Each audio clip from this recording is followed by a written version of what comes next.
महाराज भी विराजमान हैं। गुरुर्ब्रह्मा गुरुर्विष्णु गुरुर्देव महेश्वर गुरु साक्षात् परब्रह्म तस्मै श्री गुरुवे नमः।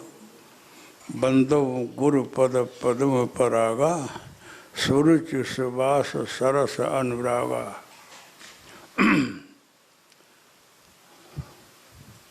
संत हृदय नवनीत समाना कहीं कभी न पे कहीं न जाना। यहाँ उपस्थित समस्त संत वृंद, सूक्ष्म स्थूल में उपस्थित सद्गुरु, सबके हृदय में विराजमान सूक्ष्म से गुरु है, इन सबको मेरा नमन है, नमस्कार है। एक बात मैं गंभीरता से बोलता हूँ कि आप लोग भजन भी सुनते हो, गुरुदेव मेरी नैया अब तक निभाया, अब भी पार लगा देना। ऐसे पार नहीं लगता है, आपको नाव में बैठना होगा और वो कहते हैं ना केवट खेवैया, उसके साथ में रहना होगा। खाली भजन से सुनने से पार नहीं लगता है। दूसरी बात, गुरु जो है, जो आप वंदना करते हो सब लोग, इस भजन में गूढ़ार्थ है, जो सोचने और समझने की कोशिश करना। किसी भी संप्रदाय के आप हो, किसी भी धर्म के हों, किसी भी पंथ के हों, आप जिनको गुरु मानते हैं उन गुरु में खूब श्रद्धा भक्ति रखो। ऊपर ऊपर से नमन करने से और उनको रोज मस्तक दबाने से कल्याण नहीं होता है। दत्तात्रेय महाराज, महावीर भगवान, बुद्ध भगवान, जरसुस्त, जितने भी महान महान संत हुए हैं अभी भी विराजमान है। वो सूक्ष्म में हर जगह हाजिर हैं, लेकिन आपकी बंदगी इतनी नहीं है जो प्रकट होकर के आपको आशीर्वाद दे दें। आपका हृदय जो है इतना नमता नहीं है। कहीं कबीर में कबीर पे कहीं न जाना। संत का हृदय संत नवनीत के समान, मक्खन के समान होता है, लेकिन कवि ने लिखा है वो सच्चा नहीं है।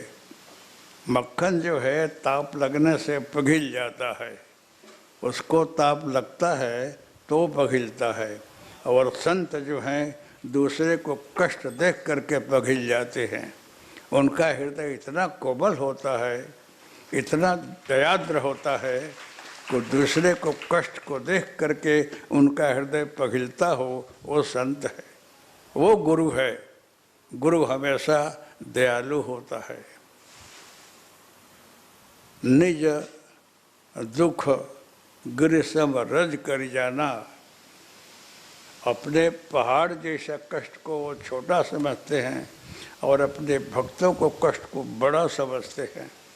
उसके कष्ट को कैसे दूर किया जाए, ये जिसके अंदर भावना है वो गुरु है, वो संत है।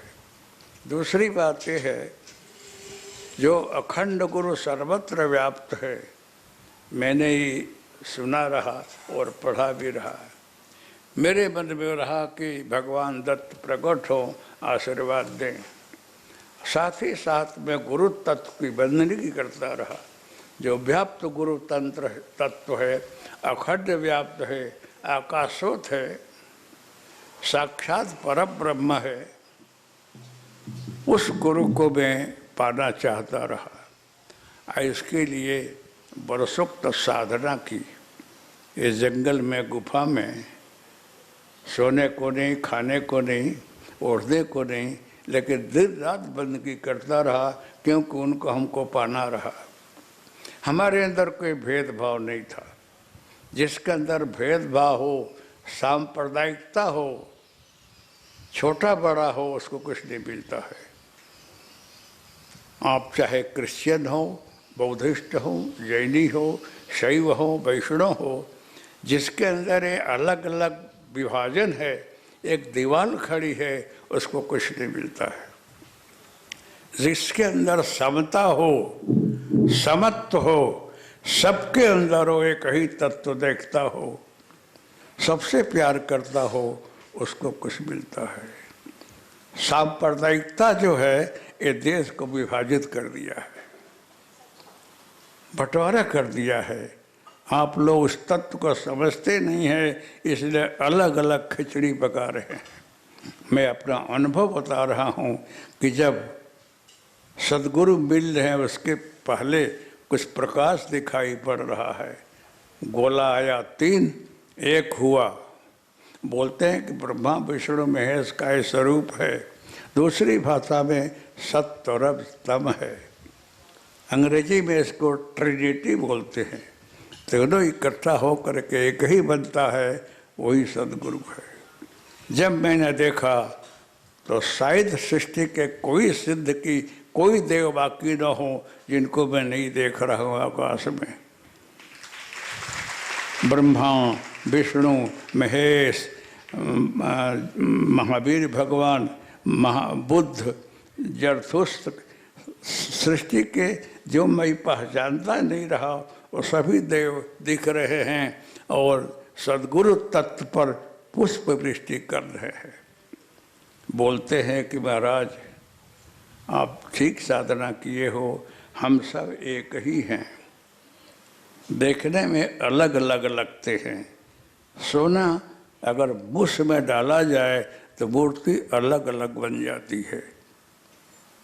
जिस मुस में डालोगे वैसा स्वरूप बनकर निकल जाएगा, लेकिन उस सोने को गला दिया जाए तो सब एक ही सोना बन जाता है। वही सदगुरु तत्व है, सब एक ही है, उसमें भेदभाव नहीं है।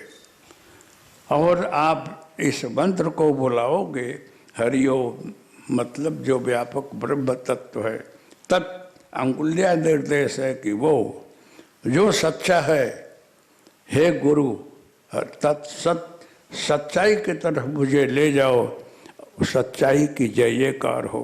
ये कोई सांप्रदायिक मंत्र नहीं है, ये सच्चाई की तरफ ले जाने के लिए मंत्र है।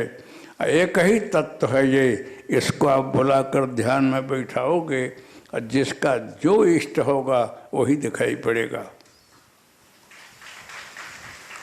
अभी कमलेश जी बोले रहे, मैं गोविंद साहब पीर में धुन बोलाए रहा। मुस्लिम बुद्धियों को बोला कि आप लोग धुन बोलो, कहे कि नहीं हम लोग मुस्लिम हैं, ये नहीं बोलेंगे। ठीक है, सुनोगे तो सही ना, सुनने से भी इसका असर होता है। सुगंध दिखाई नहीं पड़ता है, वो नाक में घुसता है, उसका असर होता है। उन लोगों ने धुन सुना और सबको भाइयों बहनों को ध्यान लगा।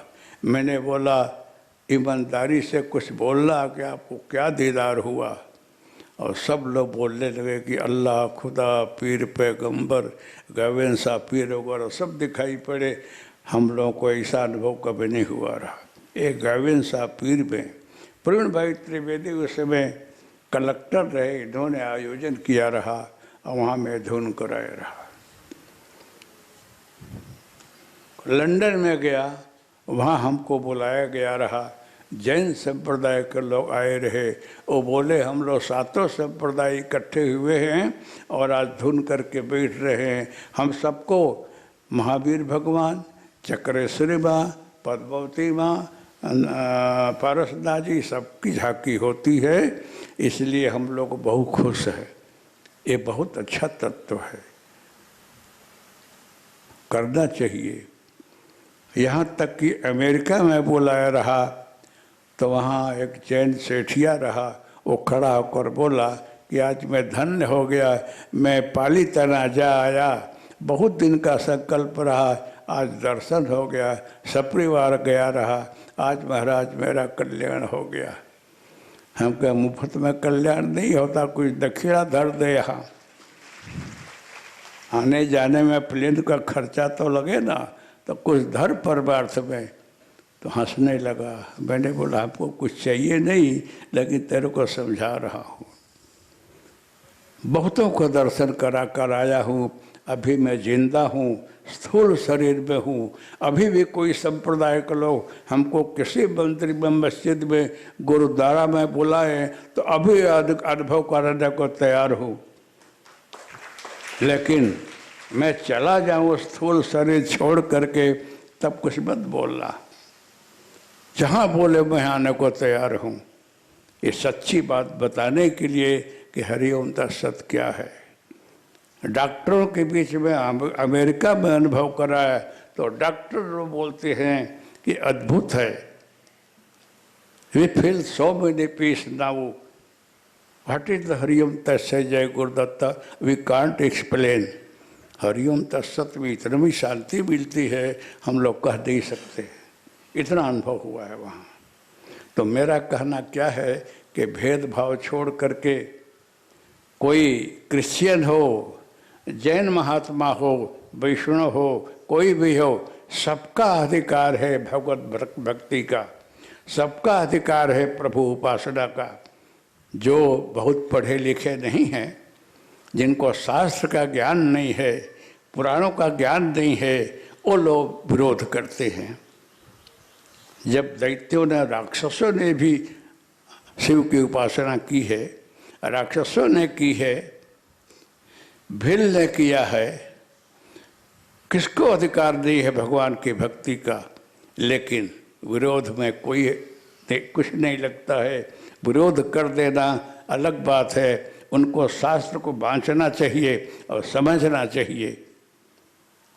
लिखा है कहीं कहीं कि शिव मंदिर के गर्भगृह में जो नारी एमसी से पर है उसको जाने का अधिकार है। बाद में ऐसा लिख दिया है। अब आप जाइए विश्वनाथ मंदिर में, काशी में, बहन और भाई लाइन लगाकर खड़े रहते हैं और सब पूजा करते हैं। लेकिन यहाँ अबुद्धता है, अज्ञानता है, विरोध कर देने में कुछ नहीं जाता है। प्रभु भक्ति का सबका अधिकार है। मैं तो सबको प्यार करता हूँ और आज के सत्संग में लिखा दिया हूँ कि हरिजन हो, भंगी हो, क्रिश्चियन हो, किसी भी धर्म संप्रदाय का हो, ये मंत्र बोलकर ध्यान में बैठो, सबको अनुभव होगा। न हो तो बोलो मैं हार जाऊँ। अब भी बोलता हूँ, आप मंदिर में जाओ, अभिषेक करो, पूजन करो, आरती करो, ये झंझट छोड़ दो। आप दिल से प्रभु की यादी करो और घर बैठा अनुभव होता है तो वेद शास्त्र पढ़ करके और आरती पूजन करने में कहाँ जाते हो। जो दिल से प्रभु की यादी करता है उसको भगवान मिलता है। शायद कोई देवी देवता ऐसा हो कि मैंने दर्शन नहीं किया हो और आपको विश्वास न हो तो आपको अनुभूति कराऊं। इसलिए मैं बहुत स्वस्थ हूँ, बहुत प्रसन्न हूँ। मैं भेदभाव को नहीं मानता हूँ, सबको प्यार करता हूँ। आप लोग अभी इस भेष में हो, कल जैन दीक्षा ले लो तो आप जैन हो गए। आपको नहीं जाने दिएगा मंदिर में। और मंदिर में आप वैष्णव हो, जैन दीक्षा ले लो तो ये हो गया, ये महाराज दीक्षा ले ले तो ऐसा हो गया। ये लड़ाई जो है अज्ञानता की है। आपको आत्मज्ञान नहीं है इसलिए झगड़ते हो। आत्मज्ञान नहीं है, पढ़ते नहीं हो, इसलिए भेदभाव लगता है। और गुरु तत्व क्या है समझने की कोशिश करो। बंदों गुरु पद पदुम परागा, सूरज सुबास सरस अनुरागा, गोस्वामी जी ने लिखा है। गुरु चरण में सुवास जो है, जो सुगंध है, वो आप नहीं समझ सकते हो। जितनी श्रद्धा विश्वास गुरु चरण में होगी इतना आपका जल्दी कल्याण होगा। चलते फिरते उठते बैठते अपने भ्रुकुटी कुटर क्षेत्र में आज्ञा चक्र है, ये आज्ञा चक्र जहाँ चंदन लगाते हो, इसको शिव चक्र बोलते हैं। इसके आगे त्रिकुटी चक्र है, गुरु का ध्यान यहाँ होता है। इसको गुरु पादुका इसको बोलते हैं, यहाँ चंदन लगाते हैं। शिव का नेत्र यही रहता है। यहाँ पर अपने गुरु का ध्यान करो, चाहे आप किसी भी संप्रदाय के हो, श्रद्धा रखो। केवल पीछे पीछे फिरने से और नमस्कार करने से भक्ति नहीं होती है। इस गुरु को, इस संत को, जिसको आप मानते हुए हृदय में ध्यान करो। एक प्रेमी और एक प्रेमिका जिस प्रकार से एक दूसरे को प्रेम करते हैं, उनके मिले नहीं तब बेभान रहते हैं। कोई अमूल्य दागिना खो गया हो, उसके लिए आप बेचैन रहते हो कि बहुत मेहनत से बनाया रहा, कहाँ गया। कोई आपके यहाँ गुजर गया हो, छोटा हो, लड़का हो, पति हो, उसके लिए आप रोते रहते हो, व्यग्र बनते हो उसके लिए। ऐसी व्यग्रता सदगुरु में, अपने इष्ट में रखो तो भगवान क्यों नहीं मिले। लेकिन इतनी व्यग्रता हमको नहीं है। हम केवल हाथ जोड़ लेते हैं। गुरु जो है आपसे कुछ नहीं चाहता है, आपका प्रेम चाहता है, आपको विकारों को दूर करना चाहता है। वो आप नहीं समझते हो। आप लोग बड़ा मोटा शब्दा है, लेकिन गुरु को अपने रिश्ते से देखना चाहते हो। ऐसा ही पहने, ऐसा ही खावे, ऐसा ही रहे तो ये गुरु है। देखो भाई, आपके बंधन में गुरु नहीं होता है, वो मुक्त होता है। किसी भी भेख में, किसी भी देश में, कैसे भी वो विचर सकता है। दत्तात्रेय महाराज भस्मी लगाकर फिरते हैं, दिगंबर फिरते हैं, वस्त्र में फिरते हैं और कभी कभी राजा का स्वरूप में फिरते हैं, फिर भी सबसे पर है, मुक्त है। वो आत्मा किसी बंधन में नहीं है, वो मुक्त है, अखंड व्याप्त है आकाश के तरह से। ये समझने की कोशिश करो। आप वही हो, लेकिन आप अपने को पहचानते नहीं हो, इसलिए भटक रहे हो। मैं पटेल हूँ, मैं ब्राह्मण हूँ, मैं लोहाना हूँ, मैं धोबी हूँ, इसी चक्कर में आप जन्म मरण के चक्कर में फिर रहे हो, भटक रहे हो, समझते नहीं हो तुम क्या हो। अपने को गहराई में जाकर केवटिया से मिले रहना। कबीर ने लिखा है कि नाव खेने वाला जो है उससे मिलकर रहना तो नाव पार कर देगा। गुरुदेव मेरी नैया पार लगा देना, अच्छा लिखा है, लेकिन समझ में नहीं आता है। पार लगाने का मतलब है मुक्त कर देना, कल्याण कर देना, फिर इस जगत में जन्म मरण के चक्कर में न आना पड़े। ऐसी प्रार्थना है ये एक सदगुरु ही कर सकता है, कोई देवी देवता नहीं कर सकता है।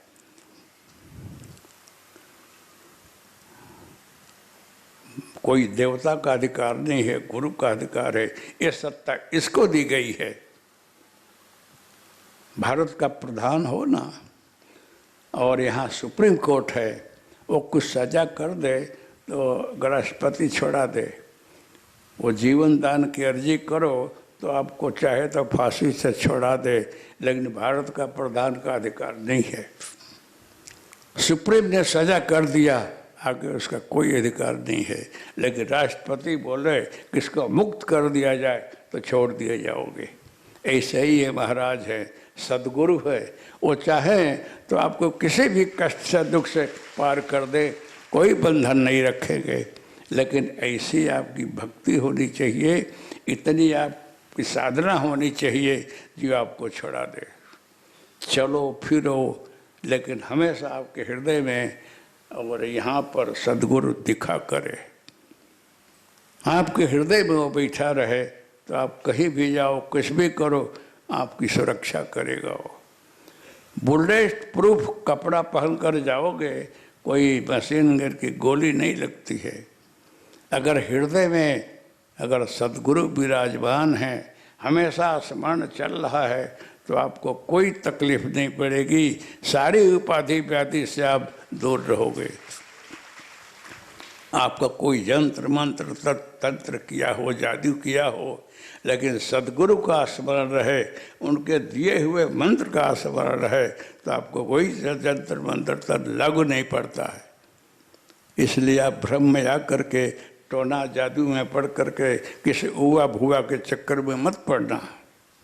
अगर आपको कोई भूआ बोलता है कि इसको तुमको ये बड़गार है, ऐसा है, तो मेरे पास आना, उस भूआ को भी सिद्ध कर ठीक कर दूंगा।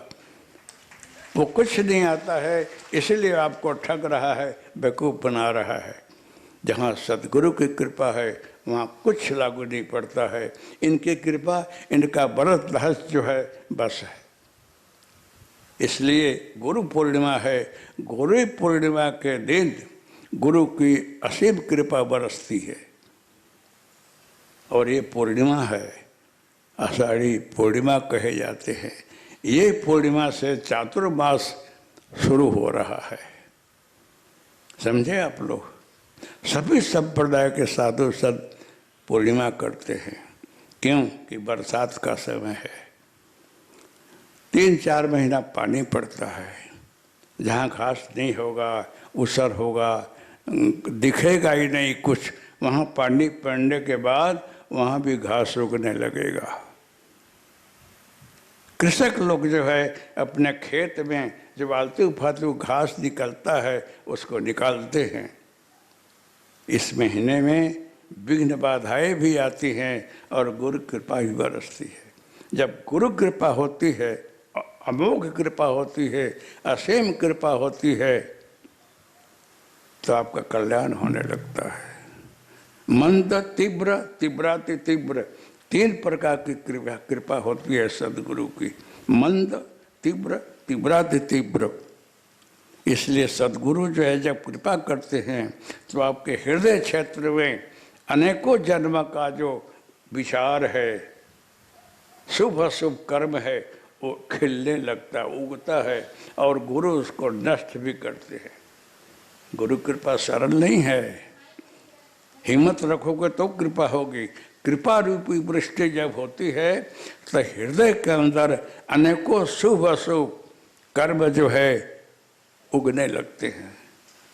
उस समय सावधानी रखना, उस समय सावधानी रखना, हिलना नहीं। ज्यों ज्यों ज़्यादा भजन करोगे त्यों त्यों परेशानियाँ कई बढ़ सकती हैं। आप लोग बोलते हो कितना भजन करता हूँ, गुरु कृपा किए हैं, अब परेशानी बढ़ रही है, कुछ हो गया है, गड़बड़ है। अरे गड़बड़ तुम्हारे समझ में है। जिस खेतर में पानी पिलाओगे वो फालतू घासें उगेगी। उनको खेड़ करके फालतू घास को निकालो, फिर अच्छा भी बोना। कृपा इतनी सरल नहीं है। जब कृपा होती है ना, वृष्टि रूपी कृपा, तो आलतू फालतू विचार उगने लगते हैं, सद असत इच्छाएं जगने लगती है। उस समय सावधानी रखना और भजन शांति से करते रहना, घबराना नहीं। आप लोग को लगता है कि भजन करने से कोई कष्ट आवे ही नहीं। अरे भाई, भजन करने से कितने जन्मों के साथ अच्छा इच्छाएं उगती हैं, खिलती हैं। अब उस समय भजन चालू रखोगे तो ज्ञान और भक्ति रूपी खुरपी से वो घास निकलता रहेगा और अच्छा बियारण जो है, बीज, वो खिलता रहेगा, तुम्हारा कल्याण हो जाएगा। जिन जिन भक्तों को भगवान मिले हैं उनकी जीवनी बाँच लो कि कितना कष्ट उनको पड़ा है। चाहे बुद्ध भगवान हो कि महावीर भगवान हो कि नेमिदास जी हों कि जितने ये संत हुए हैं भगवान दत्त के स्वरूप में, चाहे कबीरदास जी हो, रैदास हो, कोई भी हो, उसके जीवन की कहानी बाँच लो तो ख्याल आएगा कि इनको कैसे मुक्ति मिली है, कैसे लक्ष्य प्राप्ति हुई है। आपको लगता है कि बस लड्डू पूड़ी मिठाई खाते रहो और नैया पार हो जाए। कहाँ से हो जाएगी? कुछ भक्ति करो, कुछ साधना करो। मुफ्त में नाव नहीं पार होती है, सहन करना पड़ता है, कुछ त्याग करना पड़ता है, फिर नैया पार जाती है। इसलिए मैं आज गुरु पूर्णिमा को बोल रहा हूँ कि आज के दिन से 3-4 मास परिस्थिति विचित्र होती है। इसीलिए सिद्धों संतों को कहीं जाए बगैर एक जगह रह करके साधना करते हैं, खूब उपासना करते हैं कि हमारे अंदर के जो कुछ दोष विकार हो सब जल जाए। मेरा कल्याण हो, बैठ करके साधना करते हैं। उसमें गुरु कृपा रूपी वृष्टि होती है, उनके अंदर के विचार उगते हैं और भजन रूपी ज्ञान रूपी खुरपी से वो निकाले जाते हैं। इसका नाम चातुर्मास है। ये गुरु पूर्णिमा से शुरुआत होती है। खैर आप लोगों को तो गुरु पूर्णिमा करनी नहीं है, चातुर्मास करना नहीं है, ठाठ से लड्डू मिठाई पूरी खाना है, लेकिन थोड़ा भजन भी करना अच्छा रहेगा। खाने में मनाही नहीं है। मेरे के बोलचाल की भाषा में मैं यही समझता हूँ कि खाने जैसा कोई कष्ट नहीं है, खाने जैसा कोई कष्ट नहीं है। अगर न खाना पड़े और पानी पी कर रहना पड़े तो कल्याण हो जाए, लेकिन एक टाइम फलाहार थोड़ा करता हूँ, जी रहा हूँ, दोबारा कुछ नहीं लेता, वही फलाहार है एक टाइम। समझे आप लोग? तो आप लोग अपने विचारों को सोचना और समझना, विचारना।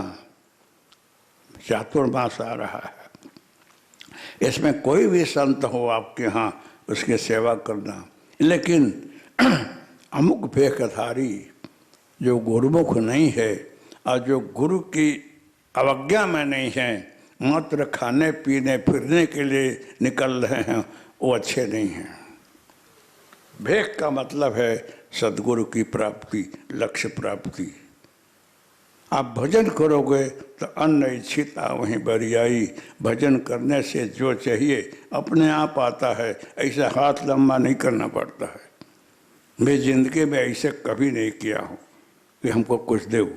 जिसकी बंदगी कर रहा हूँ दिन रात, वो खाने भर को तो देगा, इससे ज़्यादा हमको चाहिए नहीं। और इसी में मेरी ज़िंदगी पूरी हुई है, कहीं कुछ मांगा नहीं हूँ, वो देता है। कल आप लोग को भी बोला कुछ दक्षिणा देना, दारू हो, चरस हो, गांजा हो, सिगरेट हो, बीड़ी है, उसको छोड़ देना, ये अच्छा नहीं है शरीर के लिए। इसलिए दक्षिणा में महाराज के चरण में रखना। मैं आप लोगों से और कुछ नहीं मांगता हूँ, फिर भी कुछ वो पेटी फेटी रखा उसमें डाल देते हो, उसका भी उपयोग ट्रस्ट में होता है।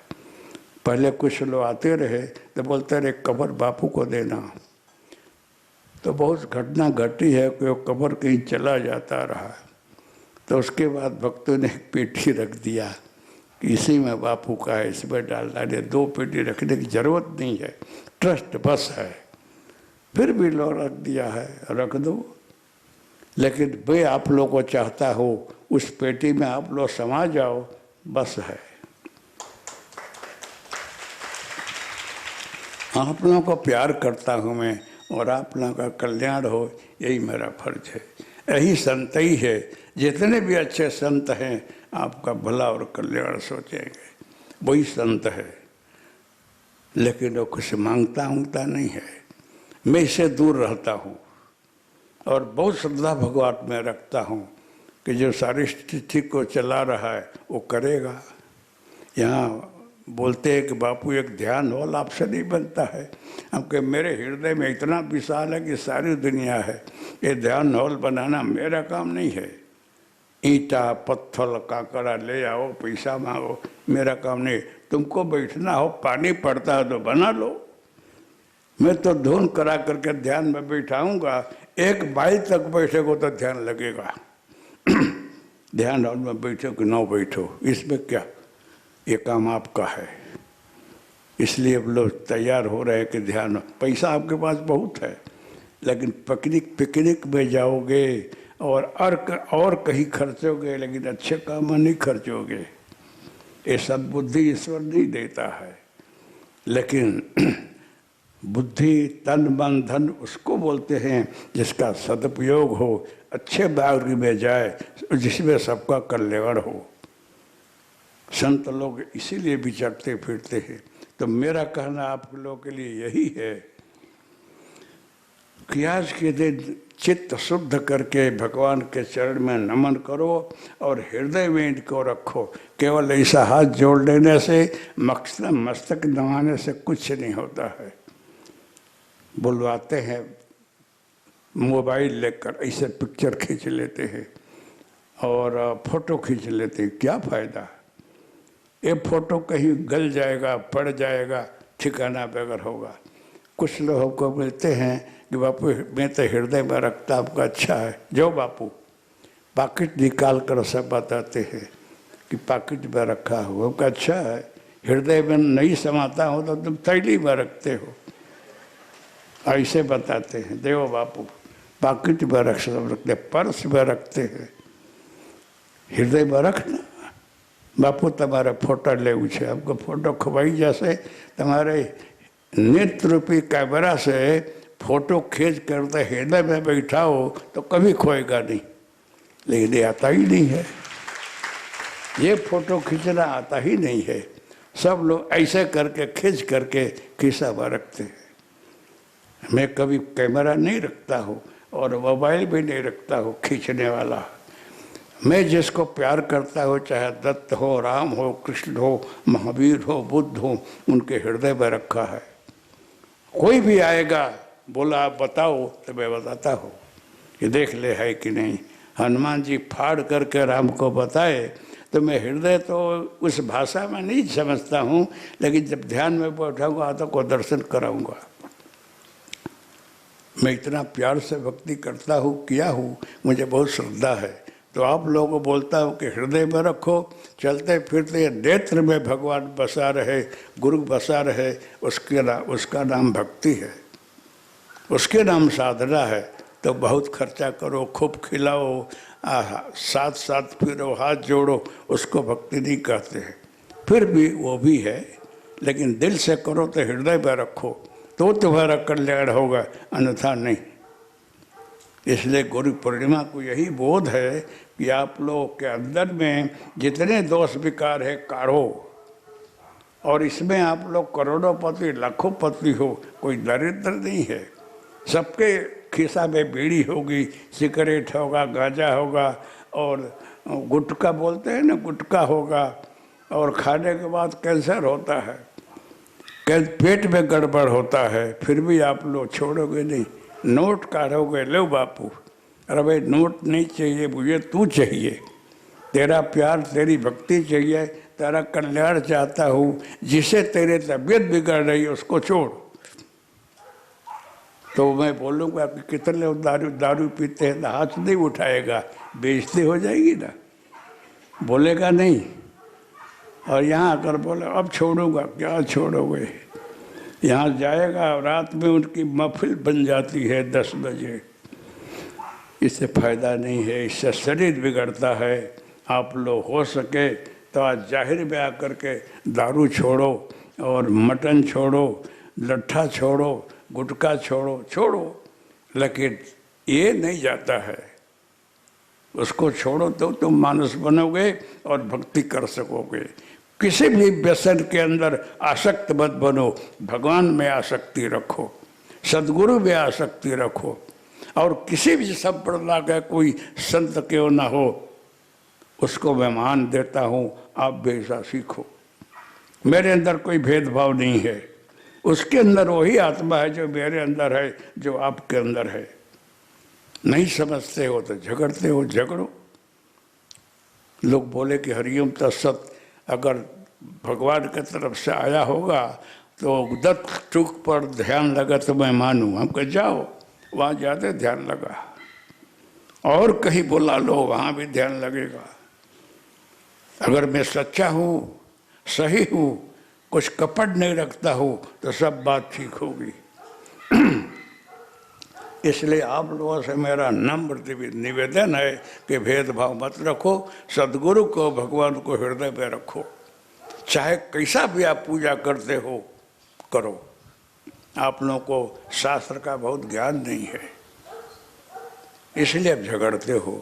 मेरे पास सभी लोग आए हैं, सब लोग आते हैं, चाहे वो किसी विद्या का उपासक हो, तांत्रिक हो, सिर्फ विद्या करता हो, उसको बहुत अनुभव कराया हूँ। अभी भी तैयार रहता हूँ, कैसा होगा तो सब कुछ करने को तैयार हूँ। अभी हमारे यहाँ बैठा हुआ हिंदू भाई, ये सिर्फ विद्या का उपासक है, सारे भारत में फिरा है इसको दत्तात्रेय महाराज का दिव्य अनुभूति हुई है। ये बैठा हुआ, खड़े हो जाओ जरा, ये है। अब इससे कोई मिलना तो आपको बताएगा। अच्छा उपासक है, बता संस्कृत सब नहीं जानता है, लेकिन भगवान को पाने के लिए सब शास्त्रों का पूर्ण ज्ञान जरूरी नहीं है, श्रद्धा भक्ति विश्वास जरूरी है। अगर तीन आपको मिले तो भगवान मिलता है, शास्त्र का कोई जरूरत नहीं है। इसलिए आप लोग अपने हृदय से श्रद्धा भक्ति विश्वास रखो और सब निकाल दो, द्वंद्व द्वैत झगड़ा ईर्ष्या हटा दो। समझे आप लोग, तो आपका कल्याण होगा। अहंकार छोड़ दो, आई एम समथिंग हटा दो, मैं कुछ हूँ हटा दो। मैं कलेक्टर रहा, मैं भूतपूर्व कलेक्टर, भूतपूर्व डायरेक्टर, भूतपूर्व कमिश्नर, ये भूत हटा दो। आप रिटायर हो गए ना तो भूत नहीं छोड़ेगा। भूत आपके पीछे आगे पीछे लगा ही रहता है, वो हट गया तो आप महान हो। कौन है ये? भूतपूर्व कलेक्टर है, भूतपूर्व कमिश्नर है, ये भूत तो लगा रहता है। वो ईगो है, ईगो छोड़ता नहीं है। ईगो हटा दोगे आपका कल्याण होगा।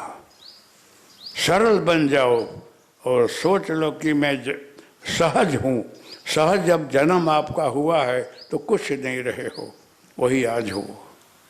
सहज में रहो, इसलिए दुर्लभा सहजावस्था। सहजावस्था बहुत दुर्लभ है और सबको नहीं मिलता है। सहज का मतलब बालक बन जाना, दिगंबर बन जाना, उसको सहज बोलते हैं।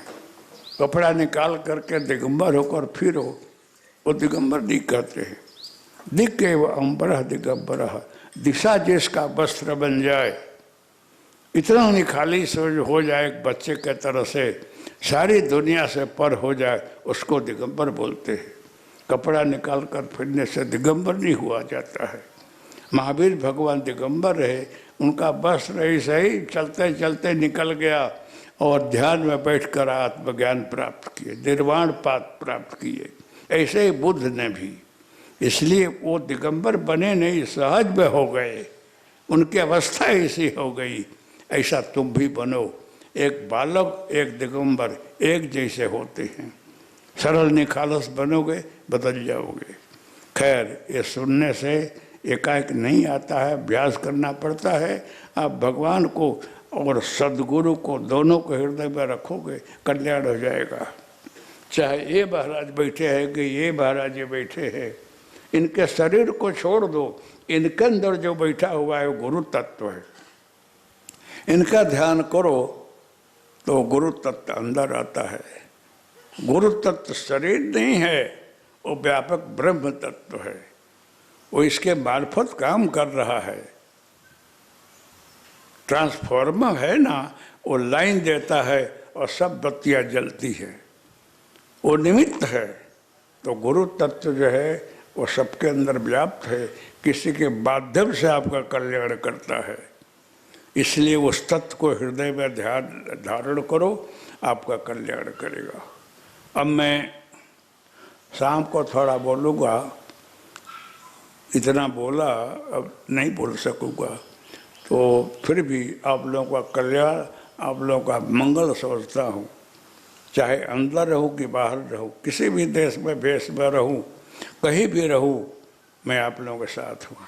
और केवल वाणी नहीं बोलता हूँ, केवल औपचारिक भाषा नहीं बोलता हूँ, अभी तो मैं बहुत व्यस्त हूँ। कहीं भी शरीर छूटे, मैं सदगुरु के चरण में हूँ। आप लोगों का मंगल उछता रहूँगा और इच्छूँगा।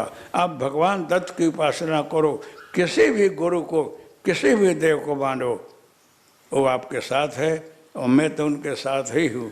आप महावीर भगवान का ध्यान करो, देखो मैं वहाँ भी खड़ा रहूँगा। आप करके देख लो, मेरे हृदय में वो बैठे हुए हैं। आप जिसको गुरु मानते हो मानो, गुरु तत्व सब में एक ही है। भगवान दत्त की उपासना करोगे ना तो मैं लकड़ी लिए वहाँ भी खड़ा रहता हूँ। क्यों?